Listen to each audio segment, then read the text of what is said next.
Let me ask you this. At what point could the debt pose a real threat to the economy, right? To investor sentiment, or perhaps the dollar's dominance as a reserve currency? I think yesterday. Basically, I don't mean to be flippant, Don, but I think that it's already started. And that's why it should be scarier than a lot of people are making it seem. It needs to be a high alert. And the reason is, we know that the most powerful force is exponential growth, and our debt is exploding. We're bragging about the inflation rate coming down, even though the cost of living continues to go up. And the money is going towards not production. It's going towards waste and fraud, and it's going towards, let's call it, unproductive programs.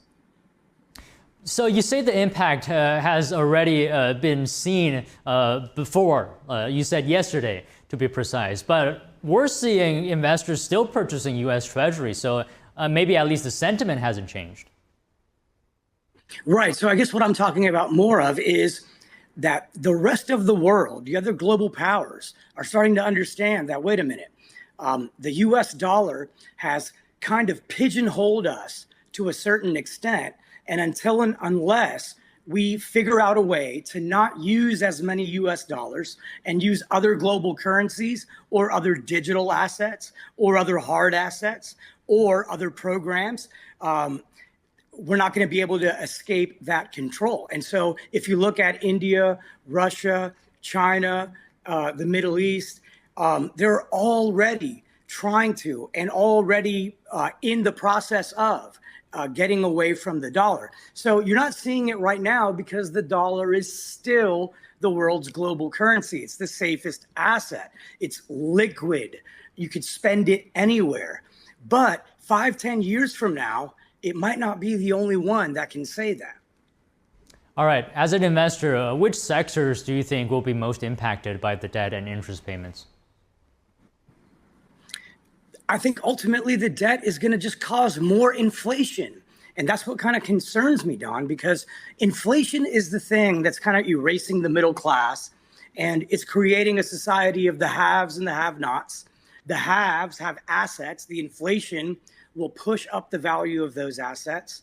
The have-nots just have bills. And sadly, because they don't own assets, their bills are just going to rise faster than their wages. And that's what we have to fix. The only two ways to fix that is through early financial literacy, so education. And then we got to stop printing all this money, and we got to stop spending it so we don't need to print as much. So here's the reality. If the U.S. debt is left unchecked, the interest on it could become the largest expense for the U.S. one day. So my question to you is, have we already gotten ourselves trapped in a debt spiral where we're just borrowing to service the existing debt? Don, once again, you hit the nail on the head. That is my concern. That is why we own precious metals, why we own Bitcoin, why we own Ether, why we own businesses that are basically software platforms that are going to, they're not limited by the laws of physics. They're not limited by scale. They're not bricks and mortar. Now, here's the thing. I'm not anti bricks and mortar. You know, my father made his livelihood by building bricks and mortar. We still develop. We still invest in bricks and mortar. But as a business, software is eating the world. And so to deny that is to approach death. Okay, just about 30 seconds. Do you see any likely scenarios for U.S. debt management?